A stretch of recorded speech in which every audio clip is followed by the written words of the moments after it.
So we hope you have a wonderful time with your family if you have that opportunity this year, or whatever your situation will be. I know there are folks that, you're it's been a rough year and you're sick and tired of hearing about what everybody else is doing. I get it. I understand. But speaking of which, I could not help but remind myself of the fact that a lot of our listening audience is not in the United States, and you don't have Thanksgiving where you are, maybe at the same time. I guess Canada does it at a different time. And sometimes that would be the one thing I wish we could really export. We export so much garbage to the rest of the world that it would be nice if we had exported a real solid commitment to a day of giving thanks to God. Because years and years ago, I started thinking about the holiday of Thanksgiving and just how odd it was in a secularizing society. And as we see article after article coming out about the huge explosion in the number of nuns, and I know Roman Catholicism wished that was spelled N-U-N-S, but it's N-O-N-E-S, the huge explosion in nuns in our society.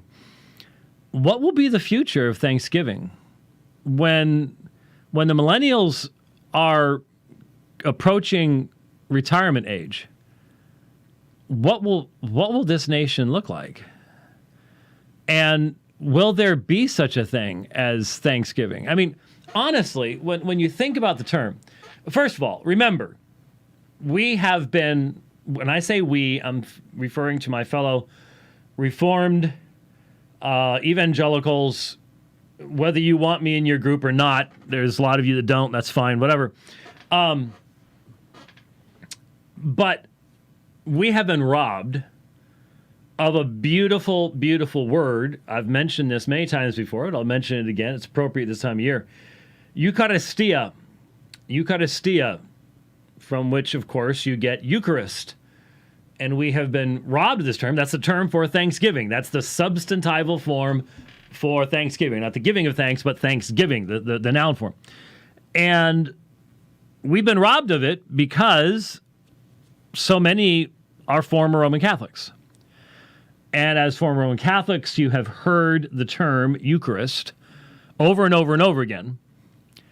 And it's associated in your mind with, quite simply, an idolatrous religious practice that fundamentally denies the finished work of Jesus Christ, because that's the Roman Catholic Mass. That's the historic, anymore, I have to put it this way, that's the historic Roman Catholic Mass. Who knows what the Roman Catholic Mass is going to look like in the future, the way things are going. But classical historical Roman Catholicism teaches that the Mass is a propitiatory sacrifice, but it is not a perfecting sacrifice. So just like under the Old Covenant, you had propitiatory but non-perfecting repetitive sacrifices, same thing under the New. It's a fundamental undoing of the completedness of the work of Christ. That's why I've only gone to services where the Mass was held to observe and research. I would never go simply as a part of a wedding, or I just couldn't do it because it is a blasphemy against finished work of Jesus Christ. One that is well known and established down through the centuries. Anyway, so we don't use the term Eucharistia. We don't use the term Eucharist.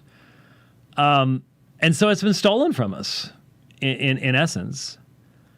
And it is really absolutely central to Christian character. You cannot understand how the apostle could write to believers who, look, in comparison to almost any believer that Paul was writing to in the New Testament, we are kings and queens. As far as physical possessions and ability to travel and medical care and and just ease of life. I mean, indoor plumbing is cool. I mean, wow, most of us would just not even know what to do with ourselves if we had to live in the ancient world. We have it so easy and whine about it constantly. That's the odd thing. These people did not have a tenth of what we have. Faced sudden death. I mean, infant mortality rates so much higher than anything we could even begin to imagine. The heartache. I mean, you look at just the reformers, and this is in the ancient world, obviously, but you look back at the reformers, how many of them lost children? Luther lost a child, Calvin lost a child. Infant mortality rates, disease, plague. Every year you had to wonder, is it going to come back? Is it going to hit us? How many people are going to die? I mean, we have it easy. So you would think that being thankful and Eucharistia would be second nature. But the reality of our nature is the more we have, the less thankful we are for having it. And the easier we come by it, the less we value it. And so it just seems to me that when you look through the New Testament and you look at the term Thanksgiving, even amongst those of us who should know what it means, we generally don't. We don't practice it. And so should we be overly surprised that fundamentally in our society, Thanksgiving is just a time to get together with the family and eat incredibly fattening food and watch football? It doesn't have... There was a time in the not too distant past in the United States when Thanksgiving, when in times of war, the president would call the people to prayer. There would be national days of fasting and national days of prayer.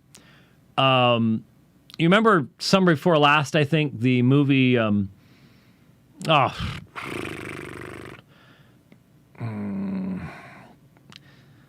brain just froze up. The British getting all their people out. Dunkirk. Dunkirk.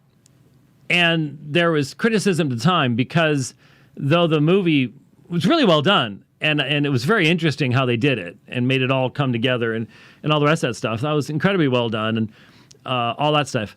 But they did not have an emphasis on what actually took place historically, and that was the call on the part of the king in England for everyone to gather in prayer, and people flocked to the churches to pray that those men would be rescued from the onslaught of the Nazis, and the vast majority of them were.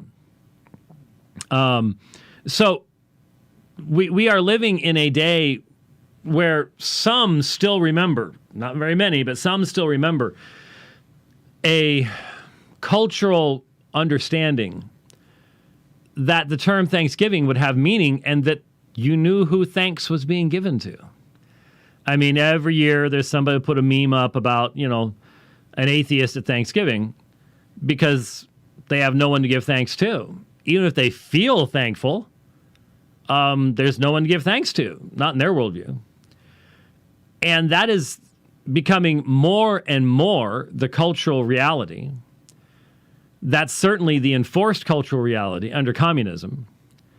That's certainly the desired forced cultural reality under the leftists in our own country who want to take us to the same place China is. And they are becoming more and more bold and open in their promotion of that kind of totalitarianism. And one of the things that is fundamentally detested by a totalitarian government like China is anything like Thanksgiving, because they want everyone to be looking to the state and be thankful to the state. In fact, if you look at what's going on right now with Xi trying to replace Mao with himself, and now it's Xi thinking rather than Mao thinking, and these guys cannot help but make themselves little deities. I mean, we look at North Korea and go, what a weirdo. You look at China, much, much bigger, same attitude. Just not as wacko crazy as far as how it manifests itself, but it's the same attitude. And Xi wants thanks for him, for the state, because everything you're supposed to be dependent completely on the state. The state's the ultimate authority. And that's why they're getting rid of the Christians and the Muslims, because Christians and Muslims, and if there was a significant Jewish population that was still believing, they'd have the same issue, just like did in your own church. We can't bow to the state in that way. This nation, United States, was never, ever, ever intended to take the place of God. The founders would never dreamed of such a concept. But that's the nature of leftism. And so the natural desire on the part of the individual created in the image of God to give thanks, where does that come from? Remember Romans 1? What does Romans 1 tell us?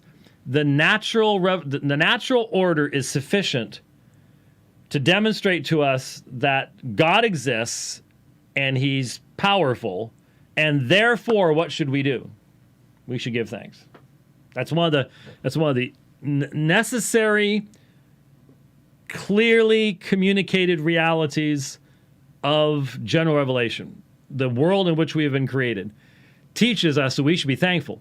And so if you don't want people giving thanks to God, because you can't control people who are thankful to a higher authority than you. You can try to influence them, but you can't own them because they have a higher allegiance than you. And so that's why the Chinese are going after the Christians, going after the Muslims, because both the Christians and Muslims higher authority than the state. In fact, it's an authority that the state is subject to. That's what was so wonderful in that letter, a year and a half ago, that the Chinese pastors sent to the communist government, basically saying, we will do everything we can to be good citizens. However, you're under the lordship of Christ and you will be judged by him. It's like, yep, that's exactly right. And they just can't handle it. So isn't it an amazing thing to consider that in our land, more and more people have no one to whom to give thanks for the plenty that is ours for now. Remember, economic, physical blessings come from God's hands and can be withdrawn at any point in time. And I just simply tell you, a nation that does not honor God, does not honor truth, does not honor the family, does not honor life, will not long have physical blessings. Will not long have physical blessings. That's just a reality. And I believe in my lifetime, we will see a major degradation in the quality of life in this nation if there is not a fundamental turning from the selfish godlessness that is the essence of secular humanism. But at the same time, okay, we still have lots of Christians in the United States, a small minority of true Christians. But how thankful are we? Really, thanksgiving and contentment flows from thanksgiving. And so the biblical teaching that we are not to be complainers and whiners is the negative flip side of the positive assertion that we are to be thankful, abounding in thanksgiving. I was just looking at a few texts. I noticed Paul, for example, he wrote to Corinthians, said, "You will be enriched in every way to be generous in every way, which through us will produce thanksgiving to God." Produce thanksgiving to God. When was the last time any of us thought, I want to live in such a way as my actions will produce thanksgiving to God, the giving of thanksgiving to God. There's so much in the New Testament about the attitudes that should be ours.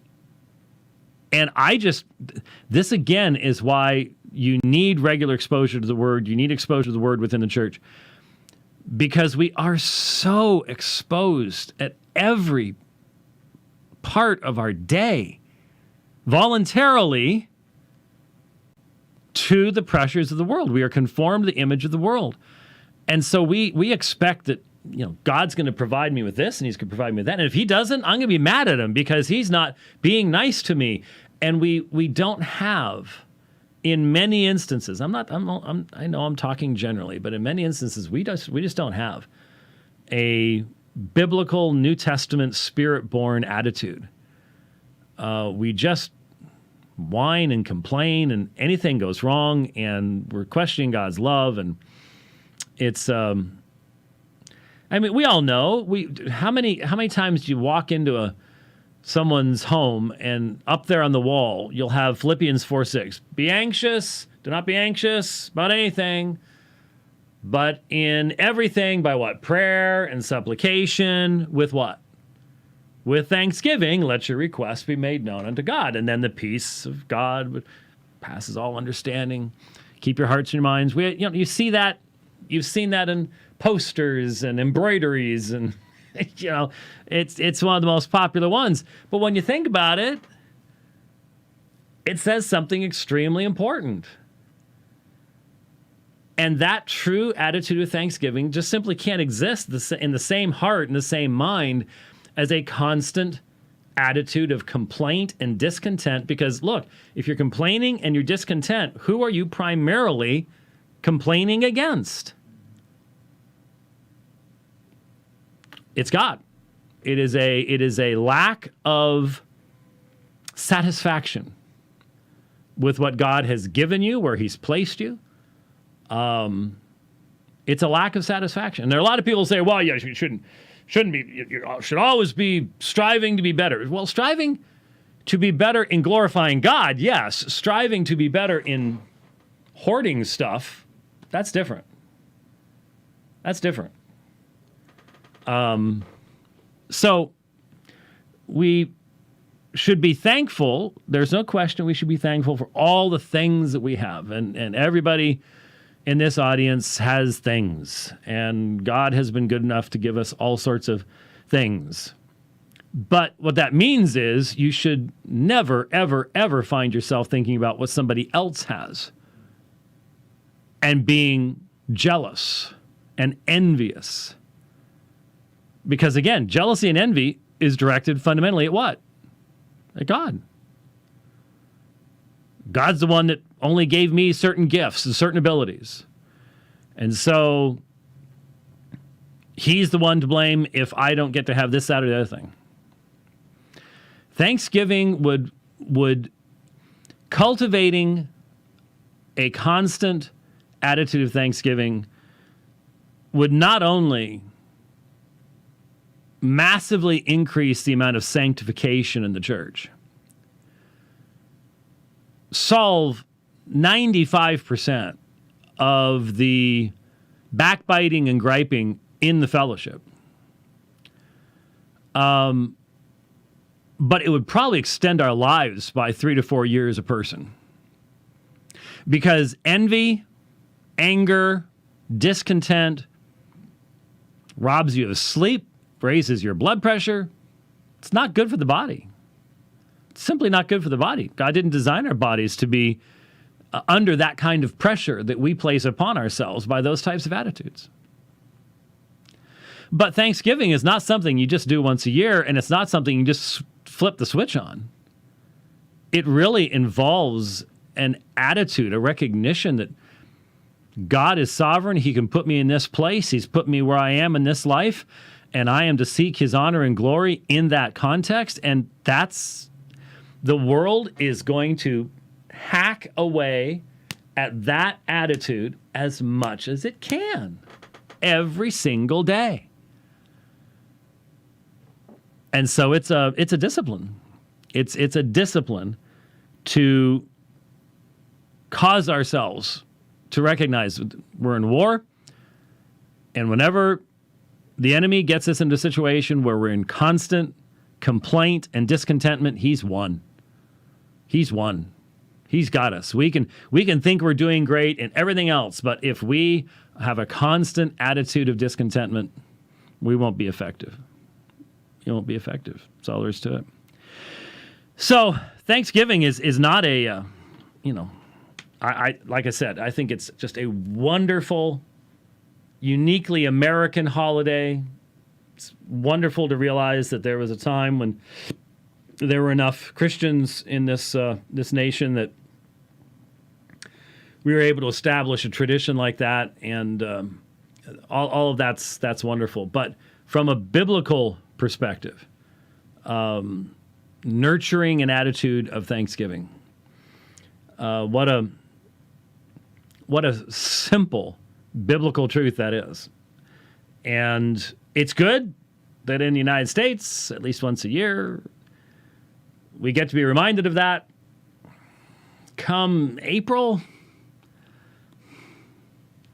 let's admit it, probably not as likely to be as focused upon it as we should be. But it is a vitally important reality.